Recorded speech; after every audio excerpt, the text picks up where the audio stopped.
অৰুণাচল প্ৰদেশৰ ন্যকুম য়ল্লু অনুষ্ঠানত অংশগ্ৰহণ কৰি অসম সাহিত্য সভাৰ সভাপতি ডক্টৰ বসন্ত কুমাৰ গোস্বামীয়ে দুয়োখন প্ৰদেশৰ সাংস্কৃতিক বিনিময়ে জাতিৰ সমন্বয়ৰ বাৰ্তা অটুট থাকিব বুলি উল্লেখ কৰে। অসম সাহিত্য সভাৰ 2025-27 বৰ্ষৰ কাৰ্যনিৰ্বাহক সমিতিয়ে গ্ৰহণ কৰা সেতুবন্ধ কাৰ্যসূচী অনুসৰি দেশৰ বিভিন্ন ৰাজ্যৰ জাতি জনগোষ্ঠীৰ মাজত সম্প্ৰীতিৰ এনাজৰীডাল অধিক শক্তিশালী কৰা লক্ষ্যৰে অৰুণাচল প্ৰদেশৰ অন্যতম জনগোষ্ঠী নিচি জনগোষ্ঠীৰ সংগঠন নিচি ইলাইট ছ'চাইটিৰ উদ্যোগত চিজুচাত অনুষ্ঠিত হোৱা ন্যকুম য়ল্লু অনুষ্ঠানত অংশগ্ৰহণ কৰে।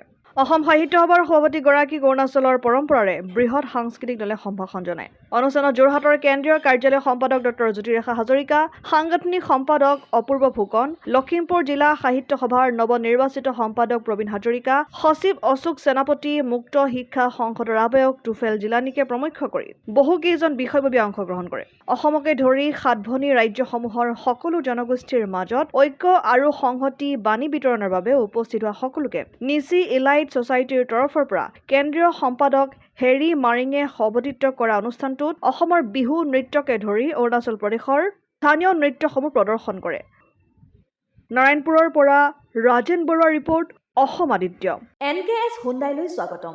নৰ্থ ইষ্টৰ প্ৰথম GDSI 2.0 ফিচাৰ্ছ ডিলাৰ হৈছে NKS হুণ্ডাই। অত্যাধুনিক সা সুবিধাৰে তৈয়াৰী মষ্ট আপডেটেড হুণ্ডাই ডিলাৰ এতিয়া ডিব্ৰুগড়ত। আমাৰ NKS হুণ্ডাই ডিলাৰত open sales consulted room, customer ৰুমৰ লগতে পুৰণি গাড়ীৰ এক্সচেঞ্জ ফেচিলিটিও ৰখা হৈছে।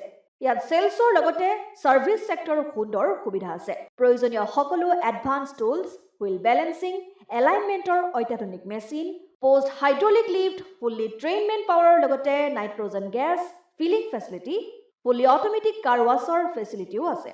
লগতে NKS হুণ্ডাই ডিলাৰে কাষ্টমাৰসকলৰ সুবিধাৰ্থে মোবাইল ছাৰ্ভিচ ভেনৰো ব্যৱস্থা ৰাখিছে, য'ত হাইড্ৰলিক লিফ্ট, ৱাশ্বিং facility, wheel balancing, tyre pressure check কৰাৰ লগতে বহুখিনি সুবিধাই উপলব্ধ আছে। NKS হুণ্ডাইলৈ আহক আৰু সুবিধাসমূহ গ্ৰহণ কৰক।